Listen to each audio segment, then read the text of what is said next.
If you're behind the wheel of a truck, you're in the right place, as we're going to talk about what equipment is making waves on new trucks, updates on the AB5 law in California, efforts to train more drivers, and much more.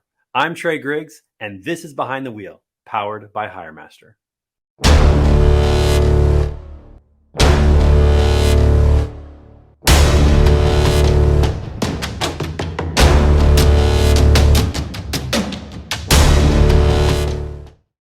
In this week's Get Hired segment, the equipment you might be driving is a significant factor in moving to a new carrier.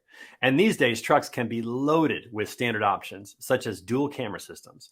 Daimler Truck North America recently announced a partnership with Lytx, a video telematics provider, to begin installing its dual camera module on Freightliner and Western Star trucks as early as Q2 2023, which is a first for Class 8 trucks from the manufacturer. As you're looking through the over 85,000 truck driver positions on HireMaster.com, be sure to ask about what features they have on their equipment to make your life easier out on the road. In other hiring news this week, Yellow Transportation, a carrier with a private driver academy network, has publicly announced plans to train 1,000 drivers by the end of 2022 in an effort to combat the labor shortage in the industry. Prior to this announcement, the carrier utilized third-party operating companies for driver training. Now the carrier offers in-house driver training with the help of certified safety training officers. The private driver academy network offers tuition-free, earn-to-learn paid enrollment with instructors who teach students on-the-road skills and help prepare them for their CDL tests. Rich Frazier, a certified safety trainer, is passionate about the program and said, quote, "We need drivers. But there's so much more that I think people don't understand that this industry has to offer, whether it's in a supervisory position or being a dock worker or in management or in a clerk in the office," end quote. Frazier is encouraging drivers to seek a career in trucking and will continue to tackle the labor challenges across the trucking industry. Last week in Health and Fitness, we had a clip from Dr. Mark Manera of Supply Chain Fitness, who shared tips on how to pick the healthier options at McDonald's while on the road. For this week's health and fitness tip, we go back out to Dr. Mark. Can you eat sweets and live a healthy life on the road?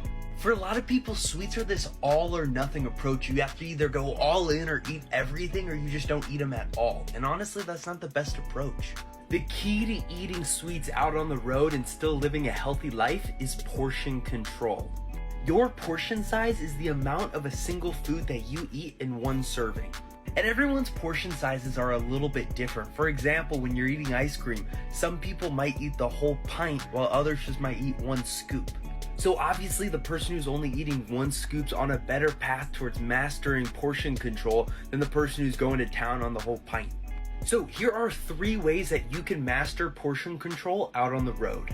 Number 1, instead of grabbing a medium or a large, go with an extra small or a small. Number 2, this can be a little bit more difficult out on the road, but split a dessert with a friend or a significant other. And finally, number 3, put the king-size candy bar away and grab a mini. The majority of the reward of eating your favorite foods come from those first couple of bites. So if you cut the serving size in half, you still get 90% of the pleasure while saving a ton of calories on the back end. Thank you for the great tip, Mark. You can find more health and fitness tips from Dr. Mark on TikTok at the handle @drmarkmanera.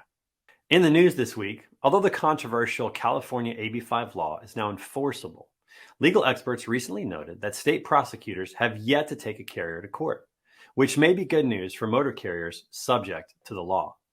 But that may be short-lived, at least for the large, high-profile carriers who are often made an example to encourage others to follow the law, which California Governor Gavin Newsom has said will be enforced. Many think tanks are working to create solutions to circumvent the law, such as dispatching independent contractors to other states outside of California or increasing pay. But the validity of such strategies are yet to be determined. One of the chief arguments against the law is the desire of independent contractors who want to be their own boss. And that flexibility is now being threatened, in which they may be forced to become a W-2 employee. I mean, my dad was a local truck driver, and as a single dad, he chose to be an independent contractor so that he had the flexibility to pick me up from school as needed and to attend all of my athletic events. This assumption on the part of the law's authors that drivers don't want to be independent may lead drivers to other career paths or to flee the state for greener pastures. Also in the news this week, Lidex Inc., a leading provider of complete fleet management solutions for more than 20 years, announced the launch of a new safety feature for parked commercial vehicles. The groundbreaking feature identifies risky parking via road-facing dash cams and will immediately alert fleet managers. If a vehicle has been stopped on the road for at least 10 minutes, the parked highway ramp feature will be triggered.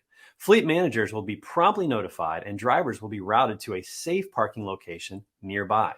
The chief technology officer of Lidex said, quote, "With the incredibly insightful feedback we received from customers using the feature in its early stages, we were better able to iterate and refine the final version of Parked Highway Ramp, the first official experiment to originate from Lidex Lab and be publicly released."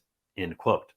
Of the many challenges facing the industry, locating a safe place for drivers to park will decrease the chances of devastating collisions, serious injuries, and financial liability risk for drivers and carriers. And in this week's Weather Watch, summer temperatures have come to an end and fall temperatures are taking over. Temperatures are dropping to sub-freezing levels in the northern Rockies. Both snow and ice are expected in the northern Rockies through the central Rockies. And with fall weather, expect rain in the Pacific Northwest and in the Northeast. Last week, the Pacific Northwest had received an air quality alert due to wildfires. Rain and cooler temperatures, which started earlier this week, have helped return the air quality back to normal. And these cooler temperatures are expected to continue. Expect freezing temperatures in southeastern Colorado and northeastern New Mexico. In the wake of Hurricane Ian, homeowners are returning home and are now trying to pick up where they left off. However, not only do homeowners have to deal with damage, but also thousands of insects. Hordes of mosquitoes have proliferated in floodwater and are now swarming Florida communities. Efforts are being made to reduce mosquito populations with pesticides to help the entire state return to normalcy. And that's going to do it for Behind the Wheel. If you are a truck driver, thank you so much for what you're doing. You are the heroes of the economy. I'm Trey Griggs. Be sure to follow HireMaster on LinkedIn and subscribe to the YouTube channel to catch each episode and leave us a like and a comment. We'll see you next time on Behind the Wheel, powered by HireMaster.